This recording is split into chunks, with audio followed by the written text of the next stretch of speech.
Bonjour les enfants. Bonjour tout le monde. C'est Mémé non.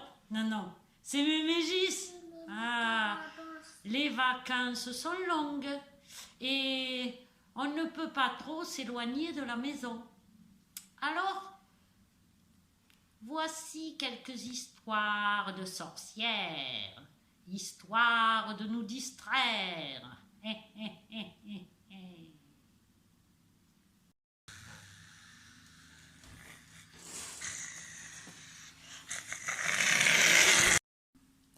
Pélagie la sorcière.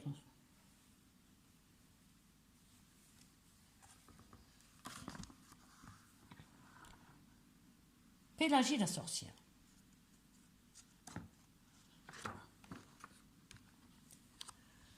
Pélagie la sorcière vivait dans une maison noire au milieu de la forêt.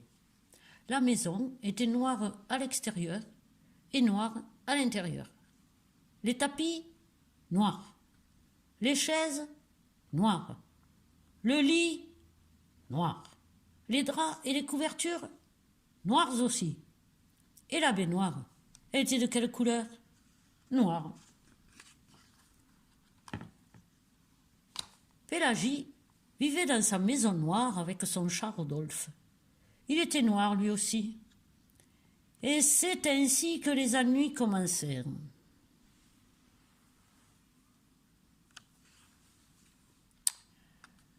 Quand Rodolphe était installé sur une chaise, les yeux ouverts, Pélagie le voyait.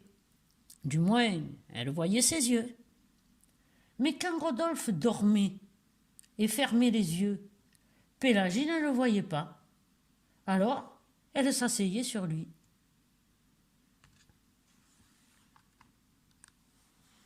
Quand Rodolphe se couchait sur le tapis, les yeux ouverts, Pélagie le voyait. Du moins, elle voyait ses yeux. Mais quand Rodolphe fermait les yeux pour dormir, Pélagie ne le voyait pas. Alors, elle trébuchait sur lui.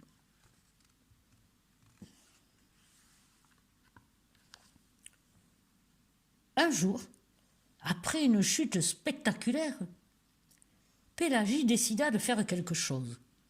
Elle prit sa baguette magique, la leva sur Rodolphe et abracadabra! Rodolphe n'était plus un chat noir, il était d'un vert éclatant.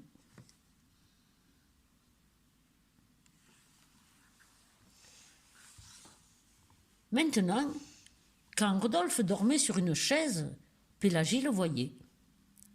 Quand Rodolphe dormait sur le tapis, Pélagie le voyait. Et elle le voyait aussi quand il dormait sur le lit. Mais Rodolphe n'avait pas le droit de dormir sur le lit.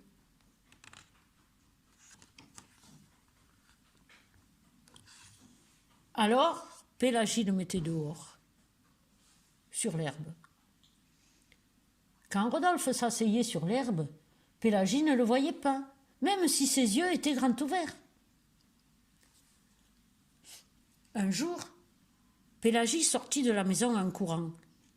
Elle trébucha sur Rodolphe, fit 3 sauts périlleux et atterrit dans un buisson de roses.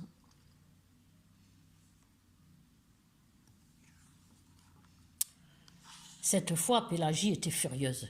Elle prit sa baguette magique, la brandit 5 fois et...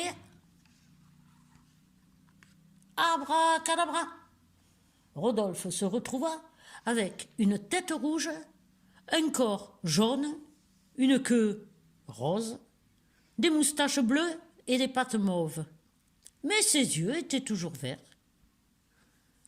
Maintenant, Pélagie voyait Rodolphe quand il était assis sur une chaise, quand il était couché sur le tapis ou quand il rampait dans l'herbe. Et même quand il décida de grimper au sommet de l'arbre le plus haut.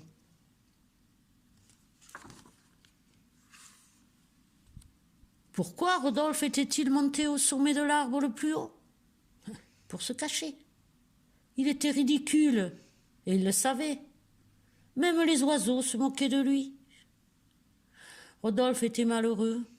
Il resta en haut de l'arbre tout le jour et toute la nuit. Le matin suivant, Rodolphe était toujours en haut de l'arbre. Pélagie était soucieuse. Elle aimait bien Rodolphe et ne supportait pas de le voir malheureux.